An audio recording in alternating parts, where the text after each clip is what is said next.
Hello everyone, this is Remleiz from 40k Theories, and welcome to this new episode of Adeptus Podcastus.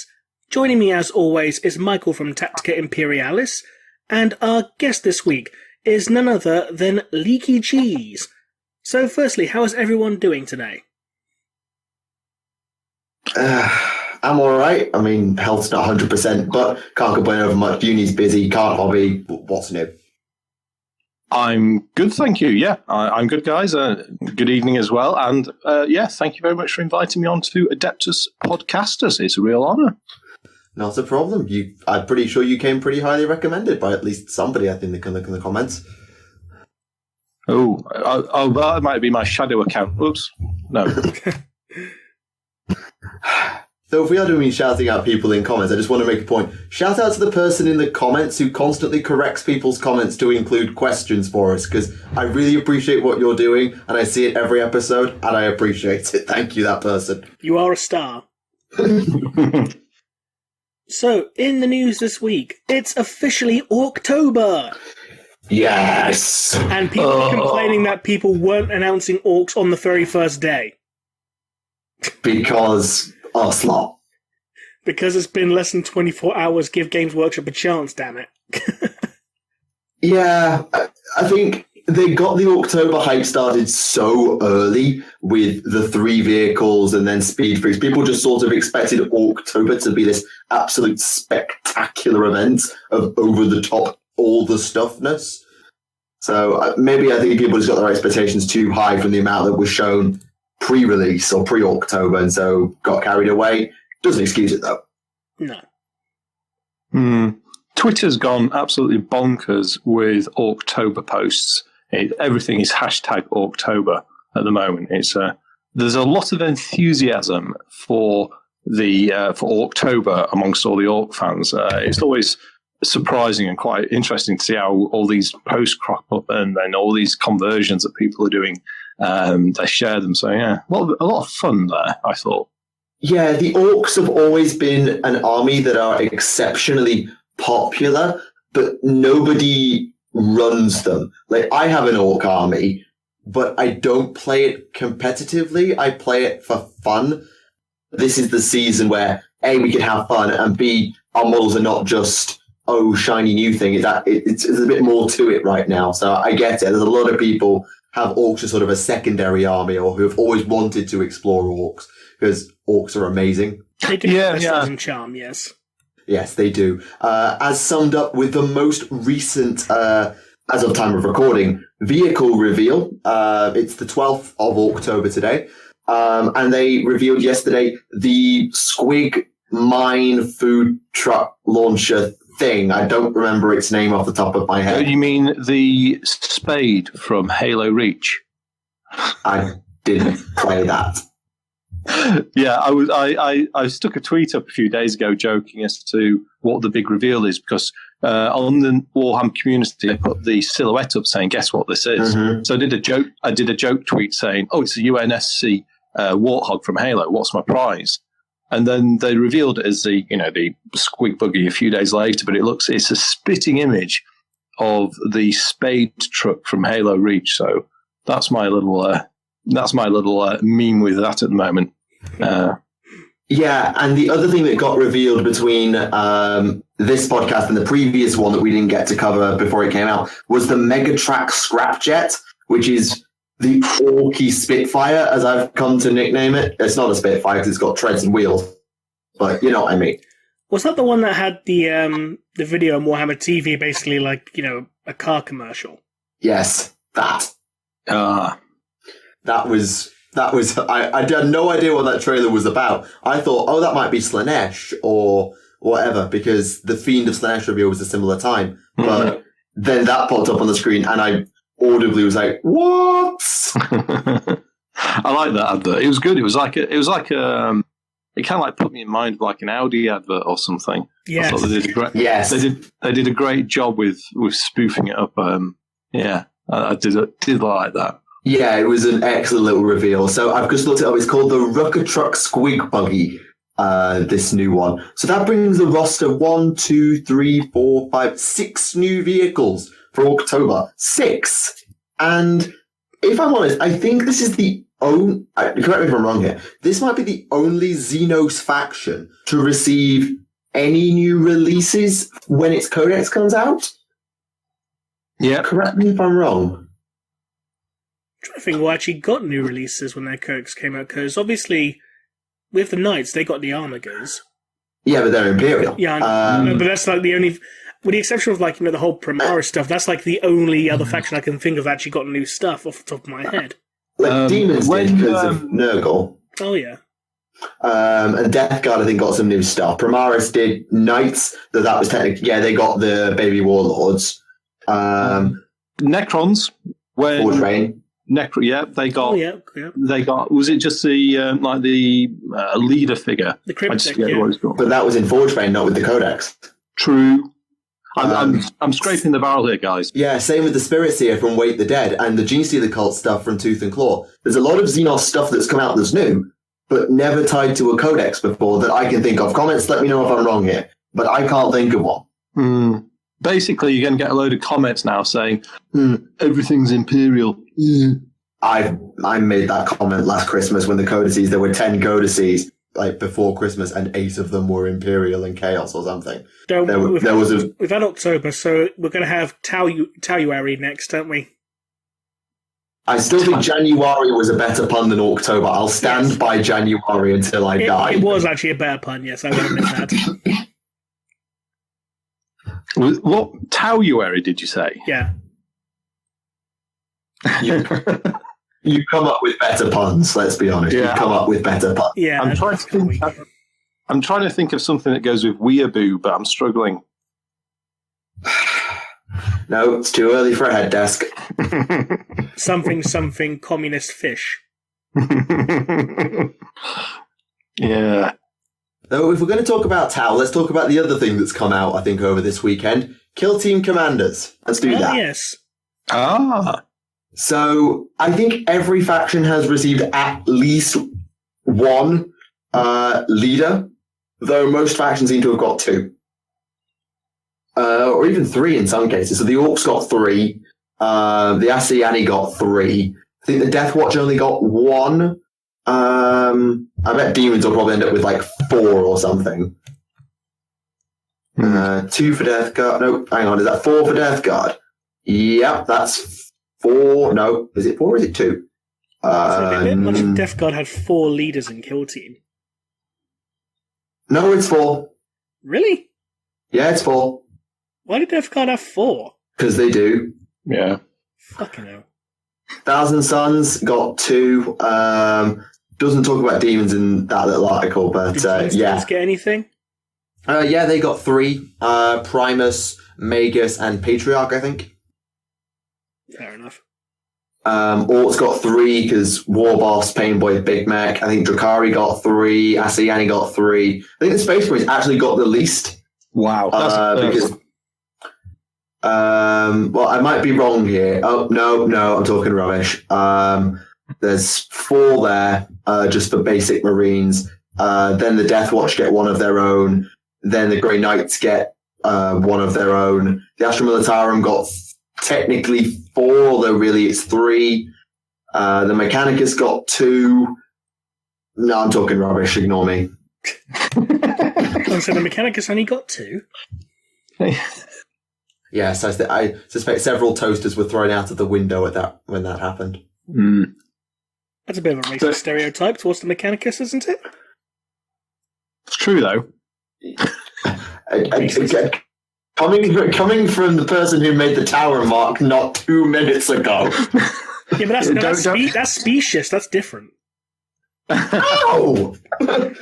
Different species, not a different race, different species. So there's xenophobia, or there's stereotyping. Tau was Xenos, therefore xenophobia is okay. It's acceptable within the Imperium. It is, yeah. The Imperium is founded on xenophobia. Yeah. I got that, but I'm not aligned with the Imperium, if you haven't noticed.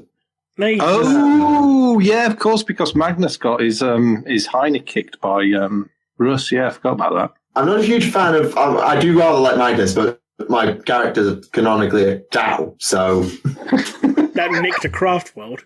Yeah, I know. It's not very good writing. Shut up. Yes, I know. I can't write homebrew fluff. Never let me write homebrew or anything. Dear, oh dear.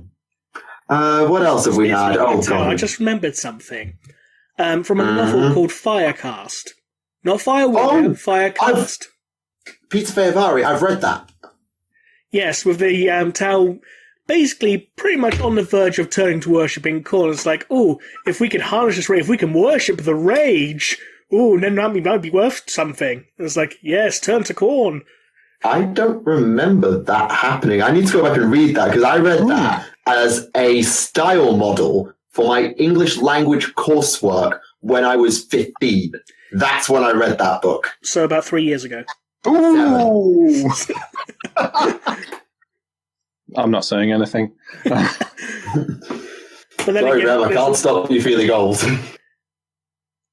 So you don't get to say that you're feeling old. No, I don't get to stop you feeling old by pretending that I'm young. I was going to say, thank you. But don't forget, there's also that story as well that has, a Tau Skitari.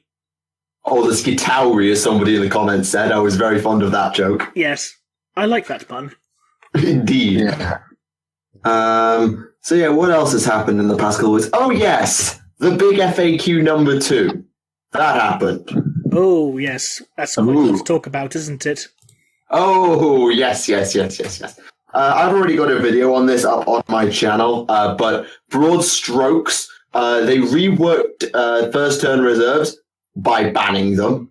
So you can't arrive on the first turn anymore, and you have to put half your army on the board.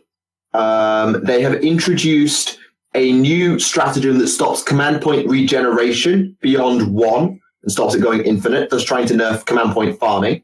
Yeah, that was a bit of fun. Yeah. And they've introduced a new stratagem that gives you gives your entire army that is in your deployment zone the benefit of cover on the first turn. No turn, not battle round. You can't use it if you go second. That's basically because everyone's griping about Imperial Fists, isn't it? So they put out a stratagem to buff Imperial Fists. No, to anti-buff them. Because they ignore cover, don't they? So why introduce... It doesn't even work against them. No, it doesn't. No, it doesn't. That's the point. Complaining that it's nerfed Alpha Legion somehow as well. That's the reserve thing. They had to rework Alpha Legions. That's, yes. Raven Guard, Alpha Legion, Stygius 8, and Genestealer Cults have all taken a massive whack with the nerf back from this. Genestealer Cult's workaround has also been exempted. That's going to be refixed again when the Genestealer Cult Codex comes out. Which is when? I'm still waiting on when that codex comes out. Probably next month, because they've got to get... They're not going to put out another codex in October. They wouldn't dare. Well, considering the first thing they announced for October was like, well, happy October, here's a Fiend of Slaanesh. That was a leak. That happened by accident. It was a fantastic reveal. It was an accident.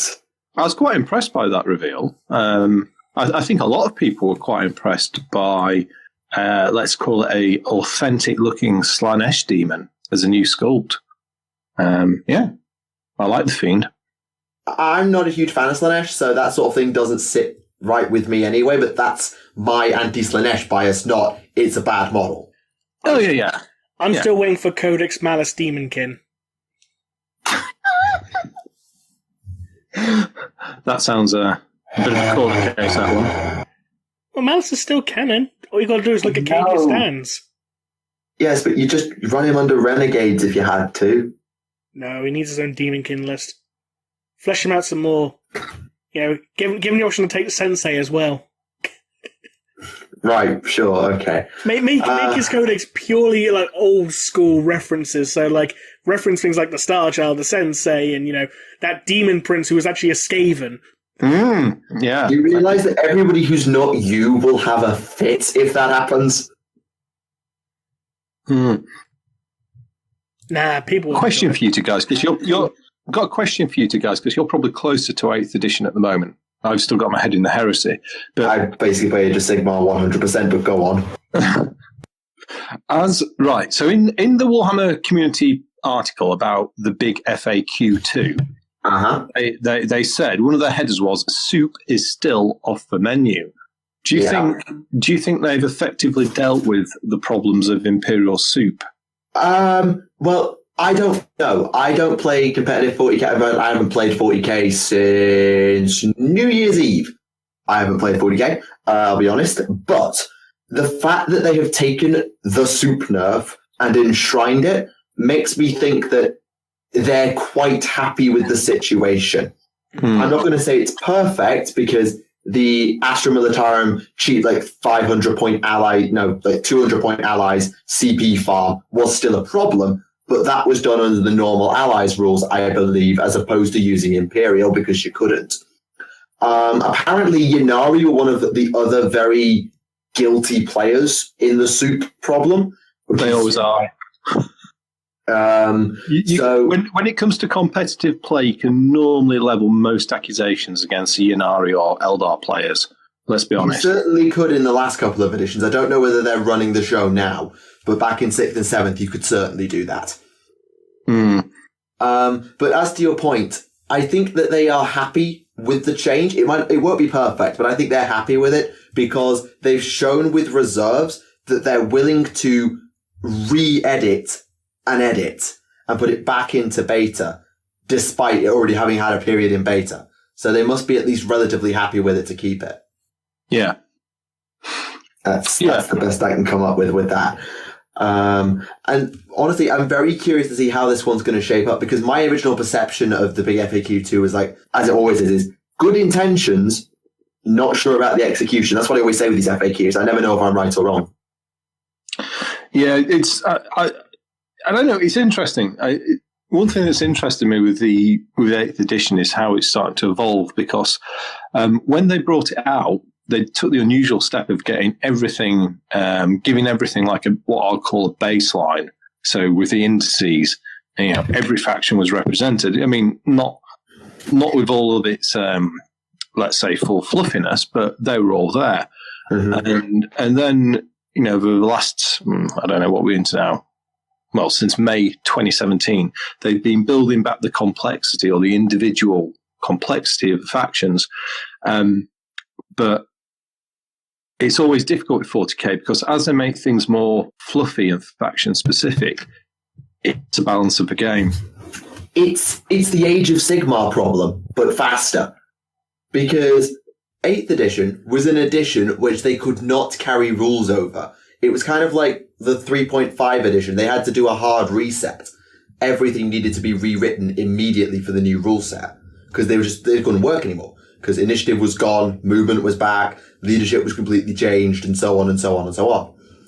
So they had to do a full reset, but they then had to start getting releases out to update the fluff and get armies back in the game, which is great. But as you say, that has effects on balance because Codex armies are inherently going to be more powerful than Index armies. We've seen this several times. Look at Tau. They went from utterly garbage tier to solidly mediocre, I guess. I don't quite know how powerful Tau are, but you can see some of the changes were huge in their stats from Index to Codex. Yeah. But as you say, game balance has had to suffer because of the things that they introduced. Now, Age of Sigmar, I know some people hate me talking about Age of Sigmar. Shut up. I'm only going to 5 minutes. Go on. Talk about Sigmar. Do it. Sigmar had the same... Do it. Yeah, basically, Sigmar had the same problem. It came out, everything has to be reset, wall scrolls, so on, so on. And then Battle Tome started happening, Allegiance abilities got introduced, and there was a massive power gap. There still is, because they haven't got all the factions out yet after nearly 4 years, 3 and a bit, what's going on. But they've got around that by making the mechanics a bit less easy to break, or by making everybody equally busted. So every army in Sigmar can do utterly stupid stuff. So, for example, your entire army has -1 save, and my entire army is fearless from about turn 3. That's what Beast of Chaos can do. Also, by the end of the game, my army is re-rolling every single one that it throws. And did I mention that you're probably also dead because it's lightning quick? Or how about I get auto priority in turn 3, the pivot wing turn, all my units go first in combat. And did I mention I'm also almost impossible to target at range? So is there like a full-blown Exodia army list or something? No. Because they're all because no army can outdo everybody else. All of the armies have their own bits of busted shit. So every army is Exodia? No. Every army is, to keep with the Yu-Gi-Oh reference, packing a couple of Blue Eyes White Dragons. It's very powerful if built correctly, but it can still be beaten through a combination of skill and bullshit. Yeah. So are you saying that if you choose your army right, so let's say you're playing take the example of a competitive level, because that's obviously where the issue lies, then any faction can be built to exploit these various, let's say, combinations and ability stacking. Yeah. Yes, the AOS is a very synergy-heavy game. Now, bringing this back to 40k, 40k has, I think, more baseline of a power balance, or maybe even a power differential. It's hard to say, between one army and another. Some armies are just objectively better in almost every single way. Like, why would you take this army when you can take this one? That situation exists a lot more, I feel, in 40k. And when you add in the obscenity of their command point system, because it can get pretty obscene, and you add in things like, heck, even the prevalence of high armor saves, invulnerable saves, and high toughness values. Even having a toughness value versus a flat wound roll can really limit some armies' hitting potential. So 40k has to, I think, fight harder to keep its balance and its flavor at the same time. Whereas Sigmar has found a way, I think, to blend the two more effectively. Yeah, I can see that. And also, if you look at 40k structurally, let's call it, there is such a wide variety of units in terms of everything from your Trooper Perkins Guardsmen all the way up to supersized dreadnoughts, and then onto the super heavies like the Knights and Riptide battlesuits, which somewhere in between. You've got a huge range of power there in terms of the capabilities of the units, which I suppose that allows you to create things like knight armies, doesn't it? Which are completely legitimate. But is there a comparison to a knight army in Sigmar? The nearest I can come up with would be running probably Beastclaw Raiders or Mono Thunderscorn, so that your entire army is ogres or equivalents therein that are also cavalry. Right. But most armies cannot run big armies. And the other thing now, I'd need to go and check exactly how 40k works, but AOS is a game that is very easy or very hard to run away with, because the missions go right down to the wire because of the way they're scored. You can win a game of Sigmar by playing the objective and nothing else. It is I have won so many games that I had no right winning because I just played the objective to the exclusion of all else. Okay. Whereas in 40k, I think with the prevalence of Alpha Strike and the shooting Alpha Strikes that they're trying to nerf, it is very much a problem of you can just get blasted off the board. That never happens. Yeah. I mean, I'm sure 30k, which is your game, has its own set of Exodia legions. The Thousand Suns apparently get a lot of flack. But I'm sure you're in a better position to comment than I am on that. Well, I mean, in 30k, you've got, the whole structure of 7th edition is much more, it's much more objective orientated for the gameplay, I think it's safe to say. And you can win battles by playing the objectives. You've got the whole thing, that very clear distinction between units that can seize objectives, so the concept of troop units, and those that can only contest them or not even, and in the case of some units, not even do that. So 7th edition and let's say the Heresy now can be very objective focused, but within that there are certain armies that are much more capable of, let's say, tabling your opponent. So they're just like set out to destroy people. I always think of the Mechanicum in that regard. The Mechanicum, if you if you synergize your force right, you can create some absolutely devastating shooting armies that the Marines really struggle to contend with. So, yeah, I guess 7th edition does have that. 7th edition Age of Darkness does certainly have that play the objectives bit. Yeah, shooting wise, I don't know. It depends. It depends what size you play at as well, because with 30k, if you play the bigger games, then you get super heavies, which open up the door to blasting your opponent off the table as well. Yeah, that's understandable. But I think 30k, feel free to correct me here, with the exception of the Mechanicum and the Solar Auxilia, who are sort of outliers, it's a Space Marine on Space Marine game. So the game, obviously, I don't know if they fully repatched for the new Age of Darkness now that 7th edition is over, but the game is not going to have to deal with the same level of variety and inbuilt nonsense that 40k 7th had to deal with. Yeah, quite right. Apart from, fundamentally that's true. Between Formation Hammer and other nonsense that I'm sure many people who are listening and who played 7th can talk about, they made 7th not a fun experience for 90% of people, I feel, in some cases. So I think Age of Darkness has sort of sidestepped that a bit. Oh, yeah, goodness me. I mean, Formations ruined 7th edition. I mean, you could argue, I would make an argument to say that 7th edition was never really necessary. It was a bit of a surprise when it came out. It's like, 6th hadn't been out that long, and then 7th appeared. Yeah. There was some, don't get me wrong, there were some mechanically good changes with 7th, but yeah, you're quite right. In the 40k era, when they started throwing the formations in, it was an absolute poop show. It was dreadful.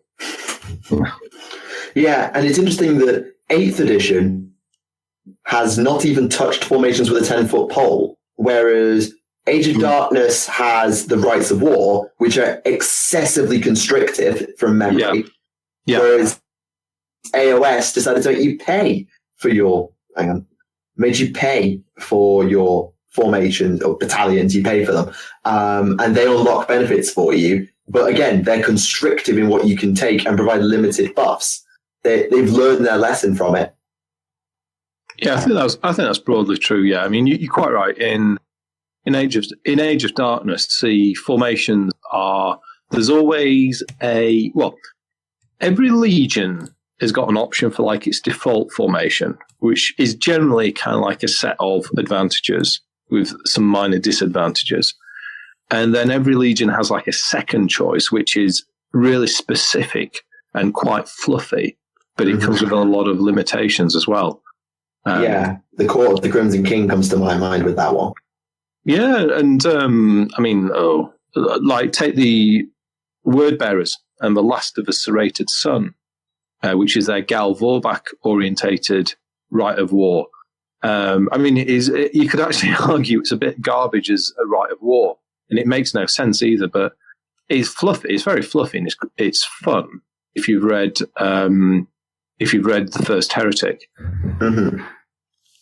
But it's not. I don't think you'd play it at a tournament if you're wanting to have a really cutting edge competitive list.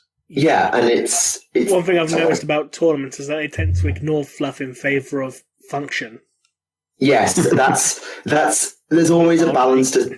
Yeah, 40k especially. There is a real disconnect at the top tables between what works and what feels right in terms of what you read. Yeah.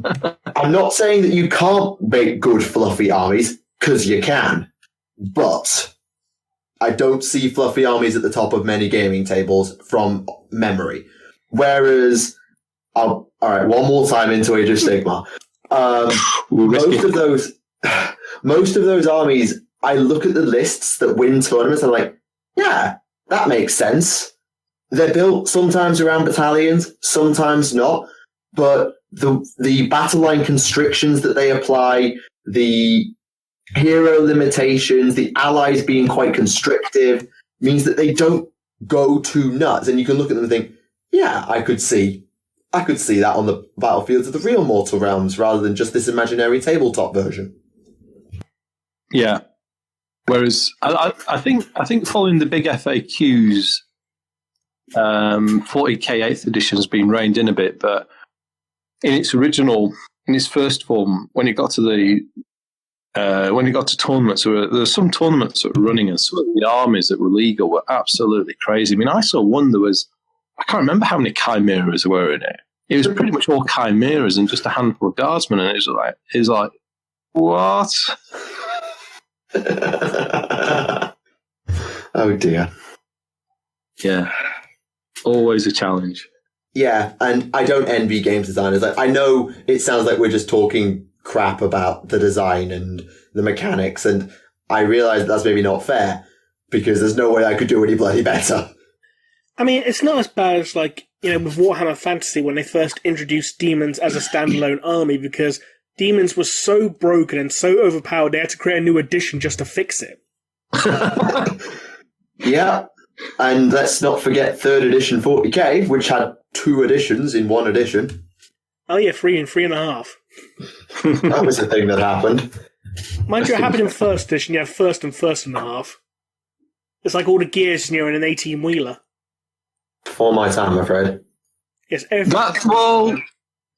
Well, that's true. You see, now I can actually talk about that directly because I lived through that, the original Rogue Trader, and yeah, first the original rulebook came out, so Warhammer 40,000 Rogue Trader, which was kind of like it was really weird. It was a war game, but you could also play it as a bit of a role play game if you chose to do so. But yeah, what certainly in my experience of it, as my mate's experience of it, is we got into doing big battles pretty quickly. And what was happening at the time is in the White Dwarf magazine, every month there'll be like a chapter approved article.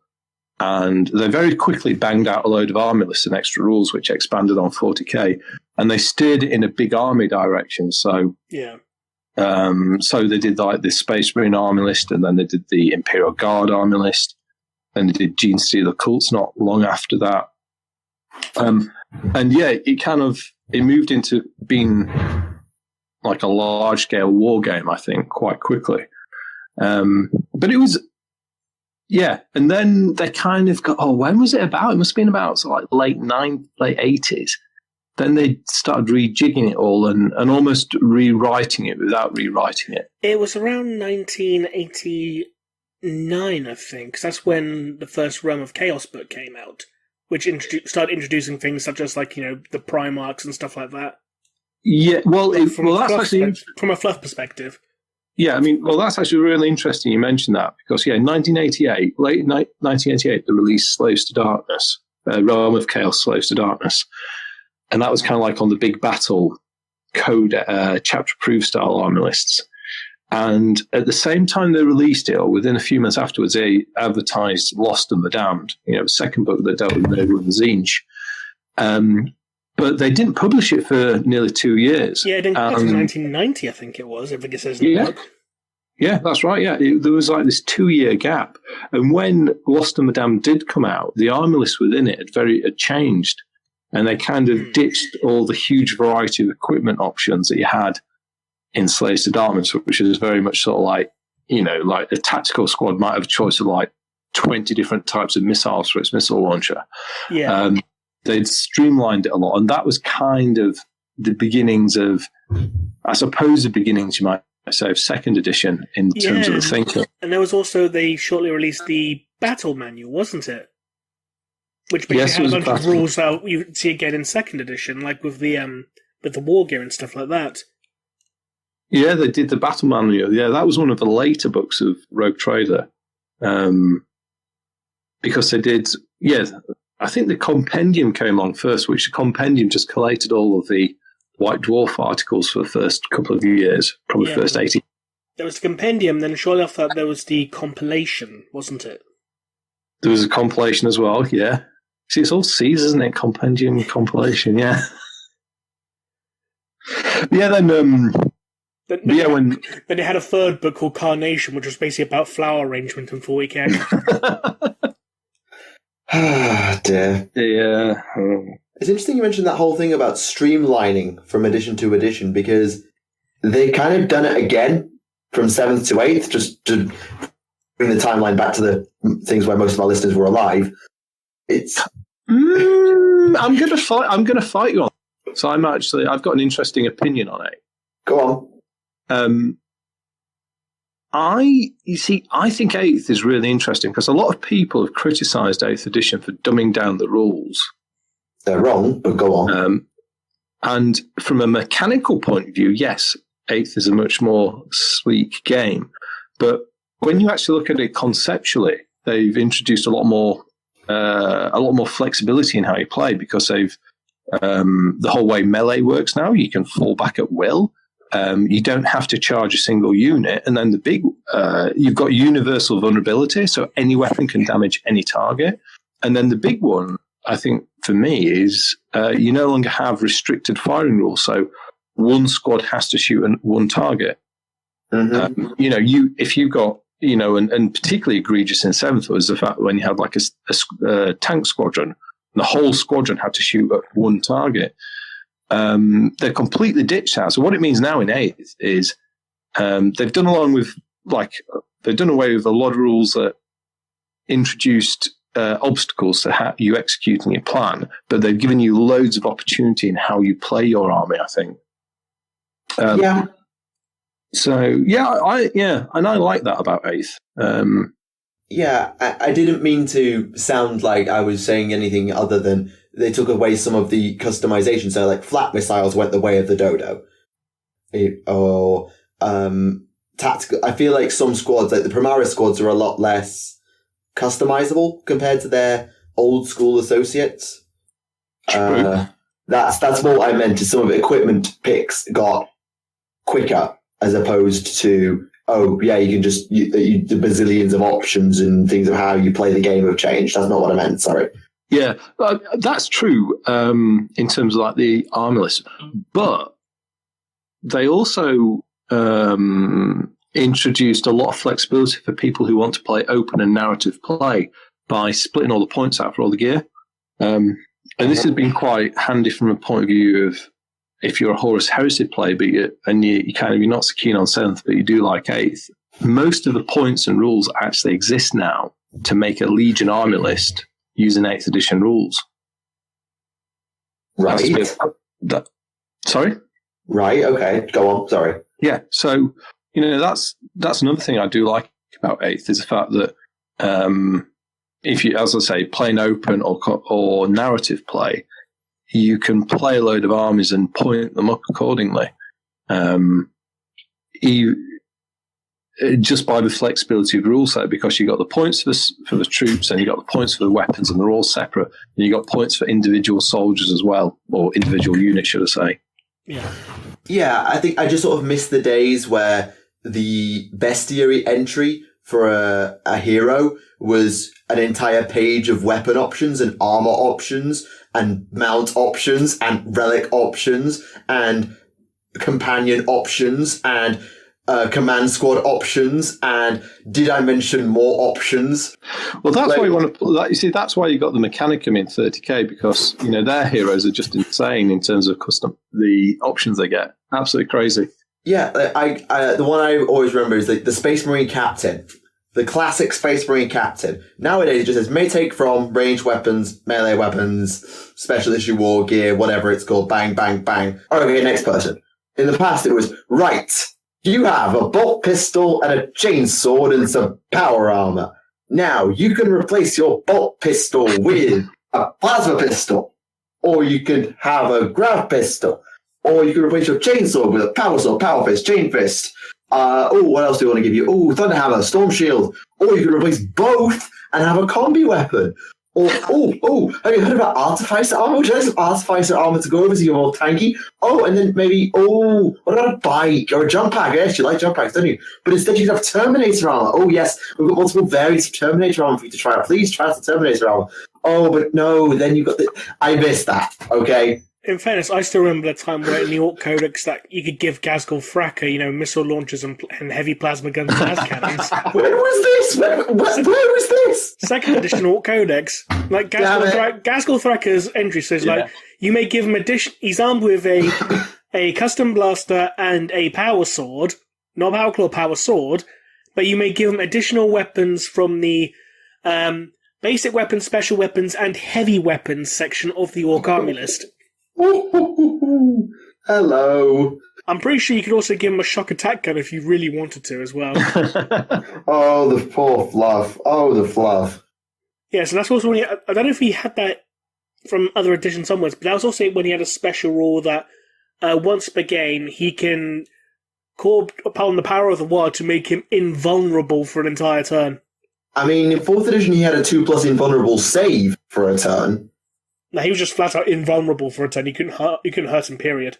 Oh yeah, well, I'm not saying it's quite that insane, but yeah. Wow. The 2+ invulnerable save was for his Gretchen Standard Bearer. Oh, I remember that. Macquarie. Yes, who Gasgol sat on. And then fed to a Squigoth. I actually did a Macquarie conversion. That's how cool that was. God bless Makari. Yeah, that's the one thing I will say that I miss about Sigmar, though, is that there is almost no hero customization. Like, my heroes have these weapons and these rules, and that's it. And that sucks.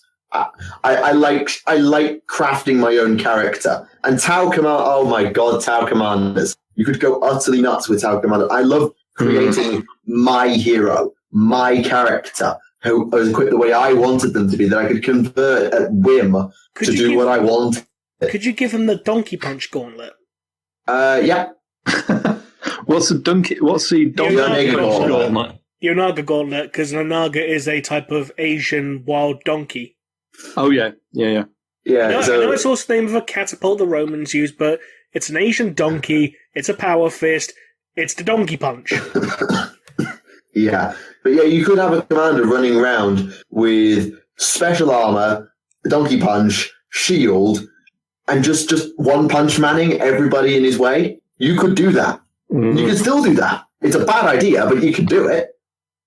Well, you got to take one of those Tau models, convert an Onaga Gauntlet, give the gauntlet the wings from an Aquila, so you can Falcon Punch people.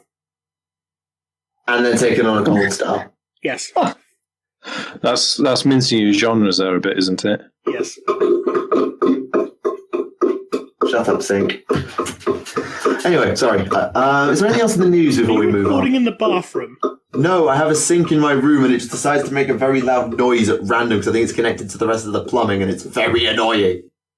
Some more news? Yes. New Maelstrom of War cards. What's that? I think they did something with Maelstrom of War. Oh, no, sorry, I'm talking rubbish. They introduced new Age of Sigmar victory, special victory conditions, and I thought they'd done it with Maelstrom of War as well. Sorry, I was wrong. Sorry. In other news, the limited edition for Corax's Primarch limited edition book has been pushed back by about a week for some reason, and I don't know why. Boo. Corax. You'll survive. It's only a week. Yeah, well, it's only Corax. I'm just looking forward to January, because that's when we're getting Angrons. Oh, yes. That'll be brilliant. Yeah. Remind me, is that set on Nuceria or with the Legion? Well, it's called Angron, Slave of Nuceria, so I'm assuming it's set on Nuceria.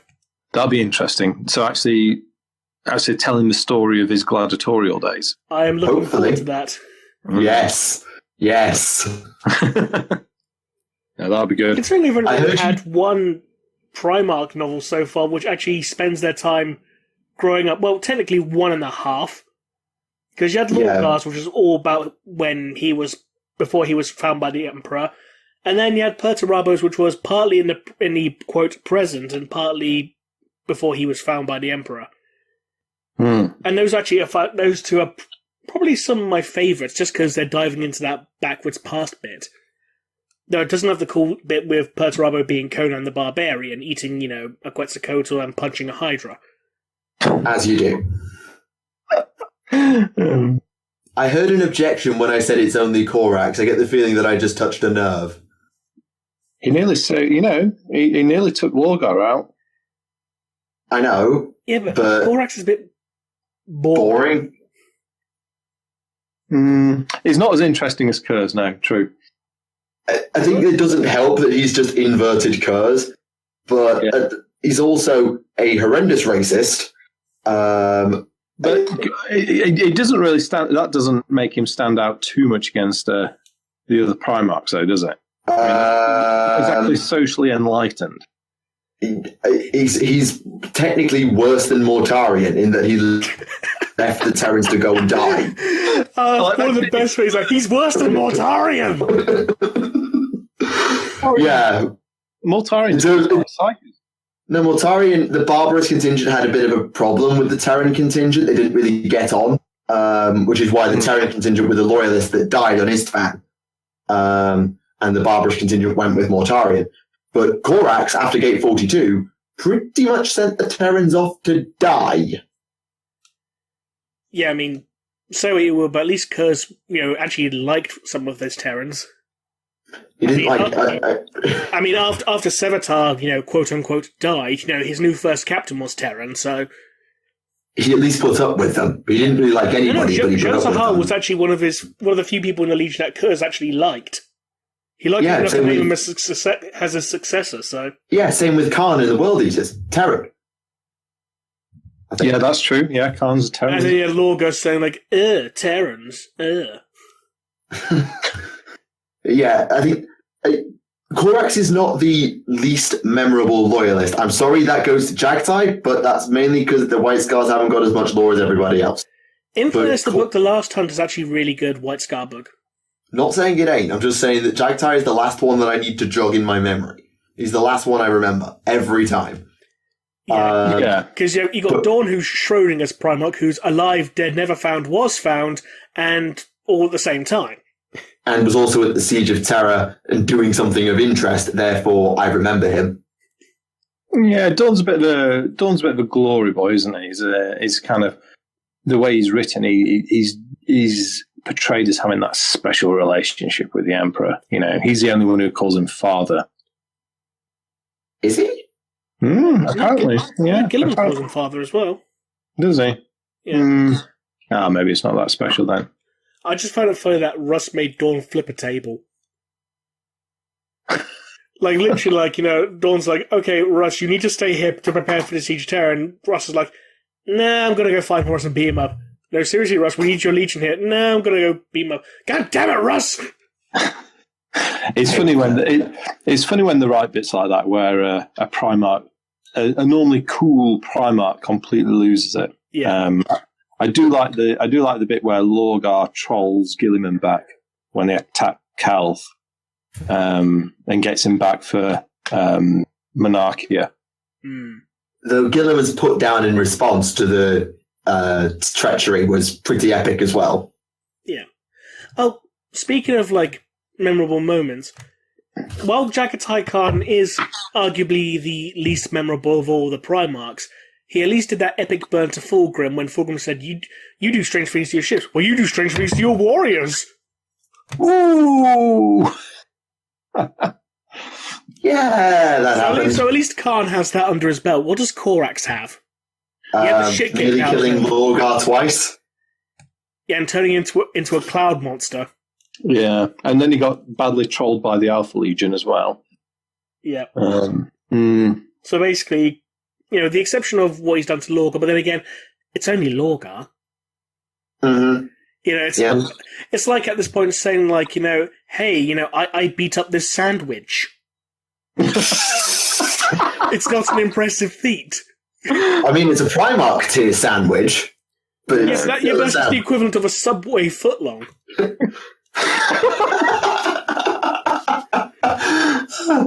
We should tell Subway the Primarch sandwich. That's a good one. I like that. Would you like the 6-inch Lorgar Corax?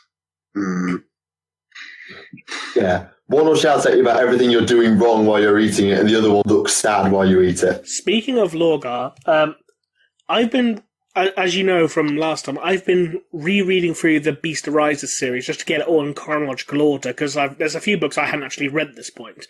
Uh-huh. And reading through Throne World, that discussion between the Black Templars and the Iron Warriors... Oh, this is the one you said, isn't it? Yes, when the Iron Warriors basically said, you're doing the same shit Lorgar did, you're hypocrites. Join us and have your soul saved. It's no. No. Maybe the Emperor is a god if he can have everyone worship him. Then join us. Then it's like, no, because if I can't trust a man who lies, then I trust a god who lies even less. Burn. The Iron Warriors have got some good one-liners hidden away in there. Yeah, true, yeah. I mean, previously I didn't really think much of the Iron Warriors, but the more I read about them, the more of a character they actually show. I mean, I read, what did I read? Castellax, The Siege of Castellax. And whilst the Iron Warriors are utter monsters in that book, they have personality. And they have their intrigues, and they have the ability to teleport people and turn them inside out. Yes, that happened. That was weird. Yeah. The Iron Warriors are a really interesting legion in the Heresy because they're one of those legions who, when you get into the more detail of it, they were quite split. A lot of their guys sided with the Empire, stayed loyal to the Empire. Yeah. Mm-hmm. Sizable chunks didn't, ignore didn't side with Perturabo, where most of the other traitor legions were, through one way or another, quite strongly aligned to Horus. Yeah. The Iron Warriors, it tended to be more of those, the ones who were left to garrison worlds who remained loyal. It's like, oh, we got left behind. Well, fuck you then, Perturabo. Yeah. Yeah, and then you've got people like, I always forget his name, the guy who got double turned by Cassian Drake. Shut up, Sink. This is recording the bathroom. I'm not in the bathroom, for God's sake. I'll get your plumbing fixed. I thought, isn't that why Isn't that what you pay the university for? It's not a uni house, but anyway. But yeah, Narek Drago is you're thinking of. Thank you. The guy who got double turned. But the one thing I always found with the Iron Warriors in the Heresy, and I know I'm probably wrong on a lot of this, is they just lost a lot. The main contingent just lost a lot. In Thursday, I can't recall them ever winning. No, but I can't. Okay, yeah, the Raven Guard got screwed right out the gate. But aside from when they were working with someone else, I can't think of a battle off the top of my head that the Iron Warriors won. Ooh, you got a point there. And off the top of my head, the only one I can really think of off the top of my head is when they beat the shit out of the World Eaters, but to bring Demon Angron back into control. And you could make an argument for the Iron Cage. Iron Cage, yeah. That's a good one. Okay, yeah. But I see what you mean. I think they are one of those legions that suffer a bit of... they kind of, they seem to get a bum deal in the lore. Because, I mean, even with the Battle of Fall, they lost. Yeah, they lost, but that's super humiliating because what it says actually is Alexis Pollux, a praetor or one of Dawn's chosen captains, defeated Perturabo. It's like, that's harsh. Yeah, foul. They were literally on the bridge. They got to Perturabo's bridge. Yeah, and he outfought him in with the spacecraft he had. He outfought him in the Void War as well. So it was and then you go to Angel Exterminatus, and Pert nearly dies. Mm. I mean, that's Fulgrim's fault, but then they end up, a lot was Fulgrim's fault. Then we have Talon, where they just straight up lost. Well, in fairness with Talon, it was literally just a tank versus tank battle, pretty much, wasn't it? It's the Iron Warriors! Yeah, against the Imperial Army with a huge amount of fucking tanks. But they actually, to be fair, they did technically lose to internal sabotage. Yeah. But they still lost. But even so, you don't discount, the Imperial Army / Imperial Guard / whatever, considering they're, the tank specialist army. You don't count them out in a fight. Yeah. Granted, I'll give you. But no, I think that's a fair point. And the sheer amount of tanks they had, Plus, it was their world, they had, the home field advantage. Yeah, it was the largest tank battle ever, but it got beaten by another one, didn't it, more recently? I'm pretty sure that the Battle of Talon used to be the largest tank battle ever, but it's been replaced, I feel like. Really? I feel like there has been a tank battle bigger than Talon since. Talon 2, Electric Boogaloo. I cannot for the life of me remember what it was, but I swear there's been a tank battle bigger than Talon, though I cannot remember. And I'm happy to be corrected if I'm wrong. Well, there you go. Comments. If you know the largest tank battle apart from Talon, please feel free to correct Michael. Hashtag hive ship sex. There we go. That was my bottle put down in anger, but yes, face it. Are we still on the news? By the way, we're just having a random chat at this point, but carry on. I was just going to say that I can't remember if I mentioned last time, but I've managed to get hold of a copy of Necromunda now. Box game. Yeah, I'm going through cool. some of the fluff in that, and I've come to somewhat of a realization compared to previous editions. This is purely speculation, but I think all the previously well-established characters from Necromunda, guys like Cal Jericho, the Redeemer, Mad Donna, etc., I think they're all dead. What? Well, they had to write Mad Donna out because of how the rules were written in the first edition, I think. And because of copyright. The reason I think this is because this is set in modern day 40k, right? Modern day 40k now is like, since Gilliam's come back 100 years have passed. It's a hive world. It's the seedy underbelly of a hive world. Gangers and that are not going to have access to rejuvenative treatments and that. Old age. Bye-bye. They're dead. Yep. And I've got all 4 copies of Gang Wars so far. And there's been a whole bunch of special... God's sake, we all fucking sink.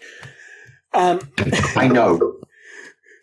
Yeah, we've got 4 books, 4 supplements. With a whole bunch of special characters and hired guns, like with the Squat, the Beastman, a bunch of bounty hunters, etc. No mention of Mad Donna, no mention of Cal Jericho, no mention of the Redeemer, no mention of Bulgorg, no mention of Carla Valois, So they're probably all just dead. Yeah. Well, that's interesting. So that kind of actually fits with the wider theme, isn't it, of the moving the 40k storyline on. So they've done it with Warhammer 40,000 game and the Dark Imperium.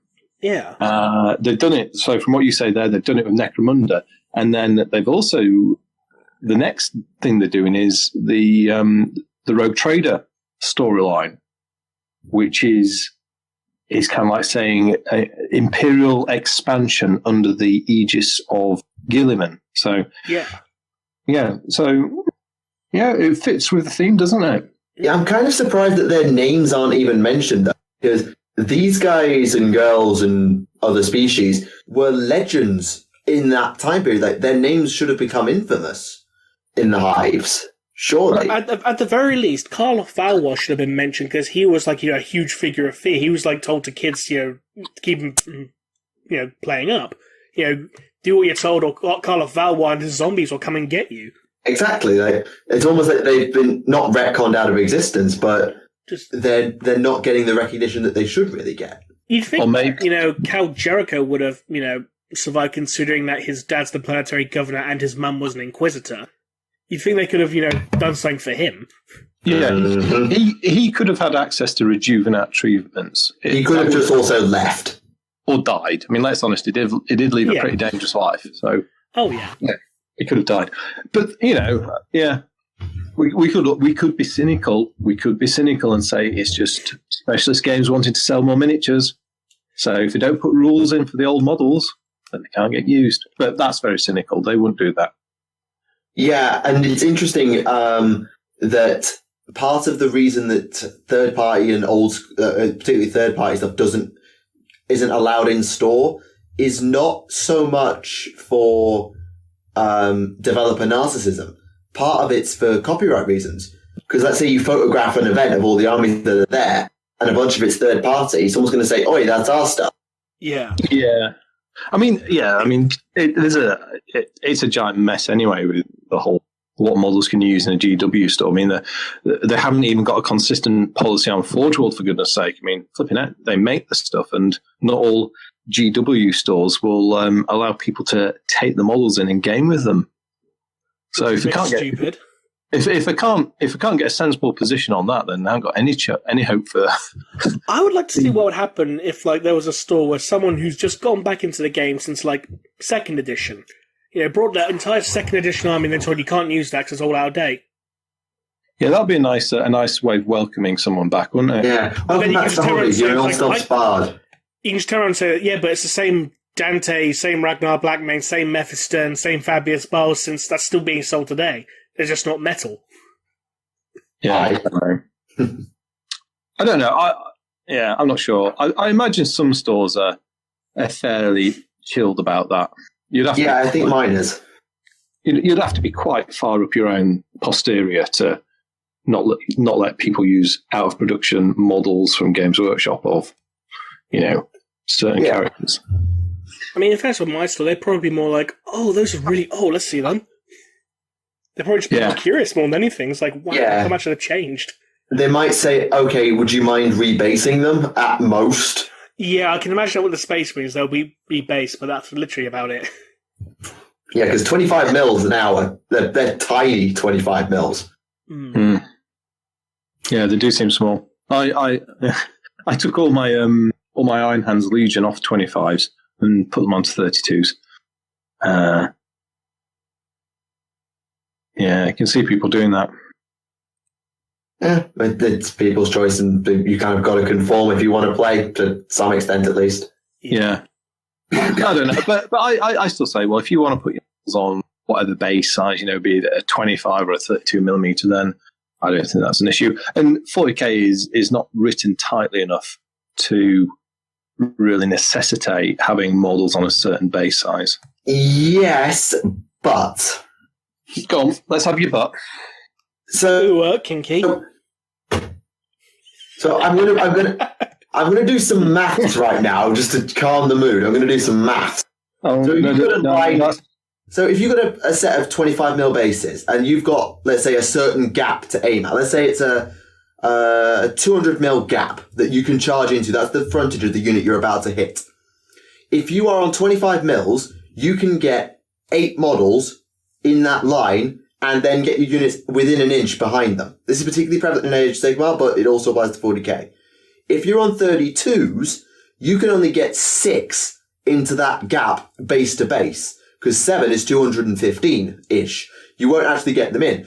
And that 32 mil means that if you put units in sort of a diagonal cross section, some of them won't reach because they'll be more than an inch back because of the size of a 32. So you get way less attacks using a 32 versus using 25s. There is a tactical advantage, which is something that they're not sure about with orcs, is what bases they're going to end up on, as to how many attacks you get. Because each of those guys in orcs is 4 attacks, maybe 5 in some scenarios. That's a lot to lose simply by changing the base. Yeah, I agree, but no, I agree. And base size definitely has an effect on 8th, and it had more profound and difficult to assess effects on 7th because it's like small bases, a bunch of guys up more attack density behind pie plates. But it also makes you more vulnerable to templates. Yeah, pie plates are gone now. Oh, well, they are in 8th, but they're still there in the Age of Darkness for the heresy. True. Yeah. But this is what I was saying, though. You're quite right. Base size does have an effect on the gameplay. However, the Games Workshop haven't written the rules tightly enough to make it something that players have to conform to. Because but they've got this kind of like thing in terms of like their design philosophy. They don't, as far as I understand it, they deliberately don't constrain base size because they want to allow modelers freedom to create cool-looking pieces, like conversions and display things. Yeah. But when you get to tournament play and, like some of the examples we were talking about earlier, then I don't think that holds up so well because, the level that you're playing at and the way that certain people could exploit that freedom. Yeah, and it depends on what you want Warhammer to be and what it is to you. Is it a game to collect and show off your amazing army of miniatures, create your heroes and play with them on the tabletop? Or is it a game where it's all down to statistics, playing it as exploiting everything and quote unquote power gaming it? What is the game to you, and what does Games Workshop want the game to be? Because if they build it to be a game that's all about those competitive people, those people with the narrative flair are just going to get put off and will naff off. So they're sort of stuck. They are, yeah. And that eighth is good. Eighth is a good way to kind of please everybody at the same time. Which, you know, if you listen to the old cliche, you should never try to do, or you can't do it. But it's a reasonable effort. That, you know, they've given open play, they've given narrative play, and, you know, do they call it balanced play? I think matched play. Thank you. So I think they've done a reasonable job of trying to keep everyone happy at the same time there. Yeah, I would agree. And that's a step forward on the last few editions, which had become increasingly tournament focused and to the game's detriment, I think. I think the player base had made it more about tournaments, but the designers hadn't caught up with that. I think it's probably how I'd assess it. Like, everyone wanted it to be super competitive, but GW hadn't built the rules for that, and so it just all went to hell. Yeah. And also, I suppose as part of it, though, is also perception, because there's, you know, he who shouts the loudest gets heard the most. And, you know, highly competitive tournament players, let's be honest, make a lot of noise relative to, let's say, probably the people who are doing open and narrative gaming styles. So, yeah, if you're kind of like a person sat down in head office at Games Workshop and you dare to read the Facebook page, then then you're going to kind of like see these questions and comments about balance all the time. I think I just see, you know, heresy, I am Alfarius, you know, or Abfelbadon. That's what it says. Why won't you release my army even though you've released so much stuff for it already? Yeah. It's been October for one day. Where's my orc stuff? Oh, boy, yeah. Quite. You can feel some sympathy for them, can't you? Some, but if you keep going on about it, it turns into a meme, let's be honest. Yeah. And you can feel sympathy for them, but the Warhammer community team can be very guilty of overhyping and spinning things as well. They are a sales team. Exactly, yes. Which is what I did a video on, actually, about the price rises for outside of the UK. They were quite naughty about that, I thought. Bad Warhammer community. Slap on the wrists. Yeah, I get that. To be fair, the social media teams are excellent at exactly that. They're excellent at generating hype, because I'll be honest, when I heard word that Beasts of Chaos were coming back for AOS, I was like, oh, okay. And then I actually did some reading on it. I was like, oh, this is cool. They know how to pitch it. And as much as you could say that that's manipulating the market to try and get sales and whatnot, your call says how cynical you want to be, but they keep you invested in everything that's going on in the hobby. And that's a real skill. Oh, yeah, and they're good at it. And sometimes you kind of, I don't know about you, but you kind of, the pace at which they can sustain hype and a release schedule is impressive. I still remember when everyone lost their shit when, you know, they announced a squat for Necromunda, and everyone was like, oh my god, squats! Yeah. The release schedule I was loud as well, because it was like, holy shit, it's the first official squat model in, like, what, nearly 30 fucking years? Yeah. Oh, seamless transition there, actually, because I've got a bit of news to talk about, but talking about squats, and the other thing that, you know, they did that video where they had the 3 clocks on the wall. Was it squats, Plastic Sisters of Battle, and Plastic Thunderhawk, wasn't it? Yeah. Yes. Yeah. Well, Sisters of Battle, right.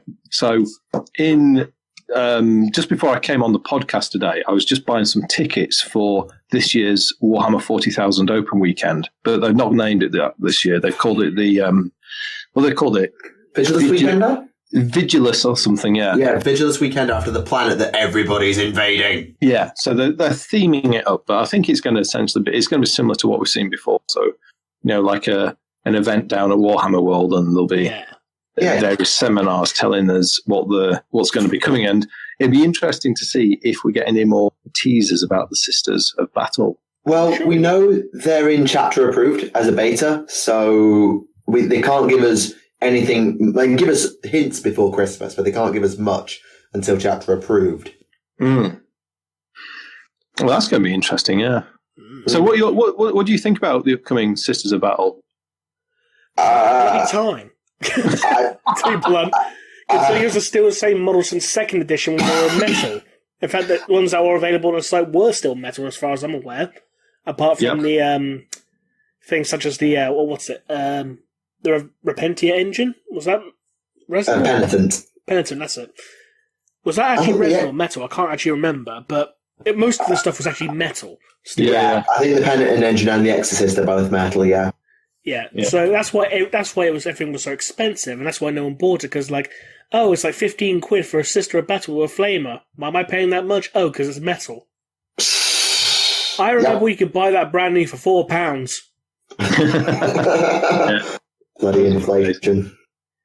Like £5 for a blister pack of 3 metal Battle Sisters. Those were the days. Yeah. I'll be honest.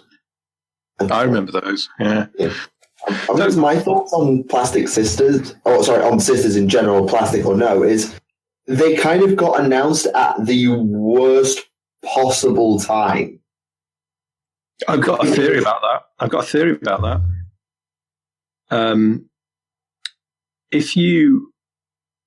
wonder if they announced it, and it was really unusual. Just observing about how GW works as a business. I was going to say very rarely, but they never talk about upcoming products far in advance. Yeah, in effect, stuff that's still in development, and that's because they're so careful about guarding their IP. Yeah. So when was it at the? Oh, it was back at the. It was Adepticon. Adepticon was the first tease was at Adepticon. Was it that old? Models was at Warhammer Fest. Warhammer Fest, yes. I remember I was at Warhammer Fest, and I took my daughter and her friends, and one of my friends' daughters as well, and they'd gone into the seminar where they talked about the Sisters of Battle, and they were kind of like they were winding me up afterwards because I'd gone to a Forge World one, and they wouldn't tell me about what they were saying because they said it was secret. Eventually, they spilled it, but yeah, it's really unusual that they've announced it in effect a year out. Now, I've noticed that there are quite a few of the let's call it the independent manufacturers who are doing ranges of sisters, and they're going to be they're coming to market, or they're going to be at market very soon. And I just wonder if they took the step to announce it because they'd noticed all these third-party models coming out, like Anvil Industries. Scare them off almost and saying, you don't want to come after that IP right now. Exactly, yeah. And I wonder if they're trying to sap a bit of, almost like forestall people investing in these independence miniatures by saying, but we'll be making our own next year. But the thing is, just for me personally, Sisters of Battle were first previewed when they revealed the Idoneth Deepkin, the Fish Elves. And then the first Sisters of Battle models were shown off on the day they revealed AOS 2.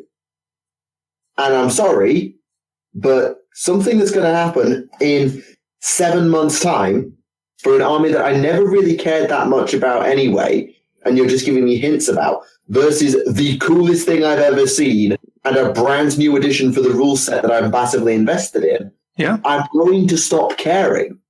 Like, it's not like they've been saying, "Oh yeah, we'll keep providing a lot of updates as we go." We've had in one. Exactly. And again, Adepticon was in what, April? Yeah, exactly. This is why it's very strange, and what I'm saying, it's not usual Games Workshop practice to announce these things this far in advance. Forge World's different. Forge World consistently will reveal products earlier than Games Workshop will, but Games Workshop very, very tight on their IP, apart from the sisters. It's very odd. There'll be theories about that. Something to do with the fact that so many people have been so vocal about plastic sisters for how many years now? It might have also taken a step so look, these people won't shut the fuck up about it. Let's just throw them a bone. Yeah. So it's just like 19 years. What will 5 months do? Probably because a new edition just came out and people were screaming even louder. So for God's sake. Maybe. Who knows? Maybe it's part of the new Games Workshop. that phrase is, in the minds of some, utterly cursed. Next up, Codex Squats. Oh, yes. We need squats back, don't we? We do. We got one. That's a start. Yeah, sure. Just one. Yeah, the other thing, I'm quite interested for this upcoming weekender because, what might be there? There's Forge World have teased about a couple of big models. Genes to the Cults will be there, I reckon. Oh, didn't someone say that they were going to tease a Demon Fulgrim model or something?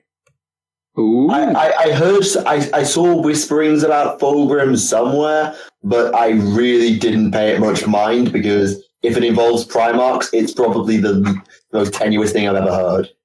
As a rule of thumb, Primarch rumours are probably the most tenuous of all. Well, yeah, true. Even Rust model confirmed. Ha! Yeah. There's been so many rumours flying about which Primarch will be next. I mean, it should be a Loyalist, though, next, shouldn't it? That depends on what... I don't think we should have any Loyalist Primarchs come back until, with the possible exception of Lionel Johnson, just because he's confirmed as being alive. Yeah, this is the thing. It depends on what route you want to go down. If you keep bringing all the Loyalist Primarchs back, it's going to make each Primarch return being less and less impactful. It's going to make it less special, and it's going to... the stakes aren't going to be as high for the Imperium before the Primarchs come back. And there's a lot more lore hoops to jump through. Yeah, exactly. Yeah. With the Demon Primarchs, they never truly went away. It's like, they got their ass kicked, they've gone to the Arctail, they can come back, in 100 years' time. Yep. The problem is, though, if they just release on the traitor side, is one, that's not fair on literally every other faction in the game. Not just Imperial, everybody. Yeah. And two, the power creep could be nuts. In that Chaos becomes ridiculously OP because it can just take 4 Primarchs at 2k points and just say, lol, GG, I win. Yeah, I suppose they'll have to put a rule in basically to say you can only have one Demon Prime. But that's not fluff. That doesn't fit with the fluff. Why they fight together? Well, they could, but could you imagine Demon Fulgrim and Demon Angron doing anything other than fight each other on the battlefield? Nope. I take your point, but you could still imagine some infernal tetrad of Primarchs. Someone would do that. If they did someone like Lorgar, then that's obviously very different. Because he'll get along with any of them, I think. I'd rather see a model for Demon Lorgar or Demon Perturabo than Demon Angron or Demon Fulgrim at this point, considering, those two don't get nearly enough love. I mean, we don't even know what Demon Perturabo even bloody looks like. Yeah. I mean, do we know much about Lorgar? I mean, I guess he looks like a monkey. He's got basically massive gorilla arms. Oh, did they spoil his good looks? Oh, that's disappointing. And the only official art of Demon Lorgar was from the trading card game, if I recall correctly. Yeah, I've seen one piece, that's it. Which is this. That's the only official art of Demon Lorgar. Well, not the only, but it's the only full body piece. Because there's a bit with his, his crowned head of thorns, or horns rather, in the Visions of Heresy book. Oh, yeah. Yes, that's right, yeah. But again, we have no idea what Perturabo looks like, so I like to think he's a giant obliterator. But really, the Loyalist Primarch I really want to see come back is Ferrus Manus, because we all know he's fucking dead. We all know he's not dead, really. He just needs to decapitate. Oh wait, no, cloning bullshit. There's 2 ways Ferrus could come back. Either they could have like a mechanical body that he possesses, and then he could be like the living anima of Ferrus Manus. That's called abominable intelligence, and you know it. No, it's called using the keys of hell. Alternatively, there's always a Scoast. So, yeah. Right, yes, so now we're acknowledging that we hang on, with the down. All we need to do in that case is have Vulcan turn around and say, "Shut up, Brains Ghost Ferris, you are not real." Did you hear about the Kickstarter for the fabulous Pillar Yes, Guardians? they've reached all their stretch goals.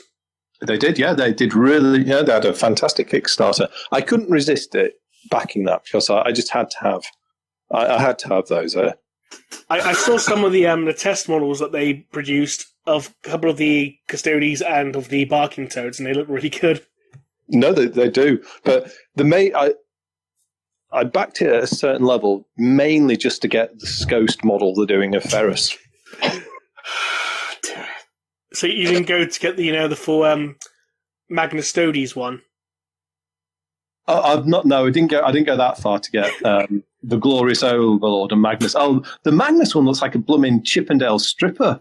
That's the point. It's called Magnustodes. Oh, dear. Maybe we can get it for Michael for his birthday. Yes. Should we do questions? Give him a little birthday card that opens and he goes, do. Happy birthday to you, Michael. Even the Sync's laughing. There's people that can book. There's people that you can book, go and pay them a special birthday visit and do that. Right, we're doing the questions now before this gets out of hand. Shut up! For goodness sake. If you want to donate to the fund to hire a Magnus the Red Theme stripper to Michael's house, please click the link below. And then unclick it because shut up, you idiots. PayPal details are in the description. This is the problem. It's not my episode. I don't control what's in that description. I know. Fuck. Dear me. Right, let's have a look at some questions, shall we? Where is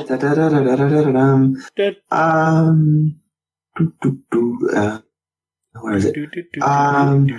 Just to confirm something from last time, you mentioned the Sisters of Battle that worship Mephiston. Can you just confirm the name and reference for that, just because someone was curious? The book is Blood of Sanguinius. I can't remember the name of the order off the top of my head, though. Someone there's a comment here that says the Order of the Hallowed Gate. Sounds about right, yeah. Okay, excellent. I just wanted to confirm that. Okay. Yeah, okay. Since the Sons of Sanguinius's flaw are psychological and psychic scars on their gene seed in the Curse of the Red Thirst and the Black Rage, as this person puts it, would it be possible to, say, treat or reduce the effects using bionics and or psychotherapy? Just as a curiosity. Psychotherapy might have an effect, considering they have to learn about, the whole angel's graces of, mercy, humility, forgiveness, trust, and love. I know that last one's not part of it, but the other ones are. But they're trying to help them cope with the Red Thirst and the Black Rage. It's like, you're very angry. Write some poetry. Yeah, the problem I sort of see is, I feel like they've tried that by now. Because dreadnoughts go Black Rage. How much more bionic do you want? Well, they're not really bionic. They're just plugged into, a wheelchair. That's actually not that wrong. I mean, it's not like they've gone full-blown, iron hands on everyone. What do you mean by that? Like, literally replacing most of their body parts with mechanical prostheses. Because the flesh is weak.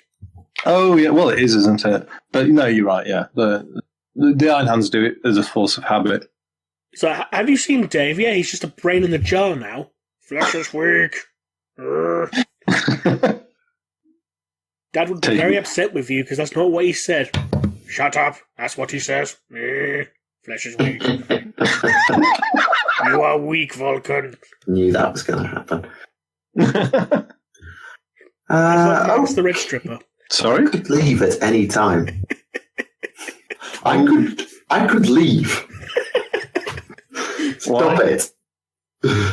Well, we're bringing up the Magnus topic again. I posted that picture on Twitter. Next question. I posted that picture on Twitter, and it got hundreds of likes and retweeted, but then like a whole. You are a guest here. Do not try my patience. This huge thread developed after someone pointed out the thing that was visible. It was quite funny. Remleiz, permission to kick him. What I'll do is I'll retweet it after this, and I'll just tag you on it. Sorry, back to questions. Throwing back to an episode some weeks ago, aren't machine spirits essentially Mechanicus demons, springing from the same place that would make you or I beg or swear at our car /computer/spanner? It's really weird because they kind of change what a machine spirit is depending on the actual machine. Like some machines actually use like a shit ton of biological components. Like a ship machine spirit will probably be, at some point, was actually just a person who was plugged into the ship, essentially. Because I know that's what's currently with the Vengeful Spirit right now. Their machine spirit is literally Iskandar Kaon's sister. Mm-hmm. Machine spirit in 40k, it's a very broad term. It's almost nebulous, yes. It can mean anything from like a light switch and the honouring them, essentially something that has it's just a piece of technology, all the way up to, well, I don't know, let's say a Warlord Titan, which has some form of, semi-autonomous control type thing, and is kind of like dancing across the line of what AI is. Yeah, and the Imperator, I remember this from Hell's Reach, has the ability to basically burn its princeps out and drive them utterly insane with its power and its wrath. Yeah. Well, any Titan can do that. And the bigger Titans, apparently, they're normally described as having even more powerful machine spirits. You see, they're not really chaos, though. They're not connected to the war. That's something different, isn't it? Because that's what happens like with the Dark Mechanicum and the scrap code. Scrap code is actually a manifestation of something from the war that gets into a machine. Yeah, I think part of it is it depends on how loosely you take the term demon. Because some argue that the Legion of the Damned are demons, that the Sanguinal is a demon. It is, that Celestine is a demon. Yeah. Oh, speaking of Celestine, she's actually got a new novel coming out, which they've just been previewed, and they actually apparently they're going to explain what happens to her between her deaths and resurrections. Oh, snap. So we might actually get an answer, is Celestine actually a demon? Yes. We might actually get a canon answer. Yeah. But she's got it. But I don't know, is calling her a demon the right thing? She's some exactly. Sort of this is my point. Some sort of warp entity.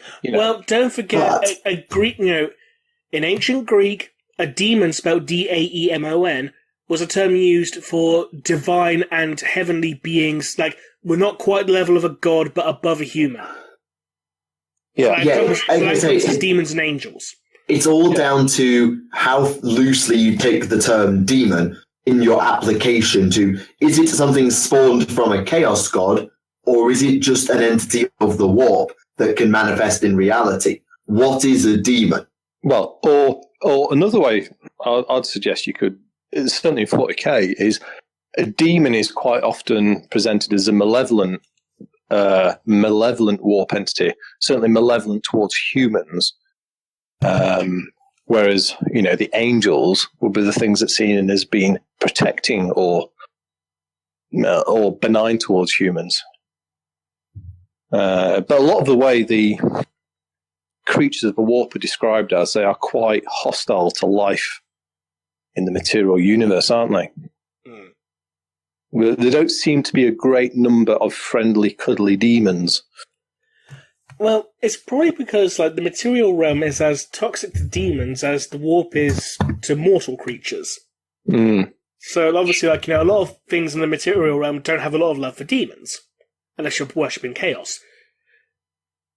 True. So it's kind of it's just flipped on its head. It's like they feel the same. Hey, you don't like them? Yeah, they don't like you either. Yeah. So it's almost as if just about anything that manifests itself into the material universe from the warp is going to be hostile to the inhabitants of the material world. Yeah. or certainly have some sort of design against them. Because some demons ally themselves with mortal worshippers all the time, don't they? Some do, yeah. Yes, some do. Yeah, some just kill them, don't they? Yep. That got quite deep for a question about machine spirits. Yeah, it's a really the whole topic of machine spirits, demonic entities, imperial demons. They all sort of link together, and it is a really interesting. That's a thing that you would, if such a thing was a thing, you'd write a Warhammer PhD thesis on. It's that sort of a topic. It's that deep if you really go for it. I wonder if one day you could ever have a degree or PhD in Warhammer. I mean, if some universities will give you a degree in David Beckham. Thing is, though, that you'd be like the headmaster on or the head of the law department. Yeah, I think you could do. I mean, if you look at some of the things you can obtain a degree in today, then you could look at studying Warhammer 40,000 lore as actually a very interesting piece of pop culture. But it's also, I think, it could also be a degree about how long-standing cultural, cultural stories and themes can get reinvented in a new and contemporary way. And because like 40K is, when you dig into it, there's so much stuff, ancient stories and mythology, all sorts woven into it. I think you could do a PhD in it easy. Yeah, because you've got both its own callbacks to modern to real history. So the Emperor's birthplace being a certain place where the Imperial Palace being built in a place on Terra, and sort of harking back to certain things like the whole monkey scorpion tail thingamajig. Yeah. But then you've also got what it takes from our history and implements into its lore. So the Ultramarines are quote-unquote space Romans. The Space Wolves are quote-unquote space Vikings. Yeah. And that's just taking history. And then you've got the cultural stuff. So 40K is from the 80s. I mean, and the things you could get away with in the 80s were a lot more than what you can get away with now. For good or for real. Yeah. Here's a true story. I was once at a Warhammer event, and I was talking to Jervis Johnson, and we got into the subject of sort of like what 40K was back in the early day, and he described it as being him and the early designers were all people who kind of like grew up with things like what you might call optimistic sci-fi. So let's say personified by Star Trek. And Star Wars to a degree, and he said 40K that a lot of that was pushed back against that sort of optimistic sci-fi.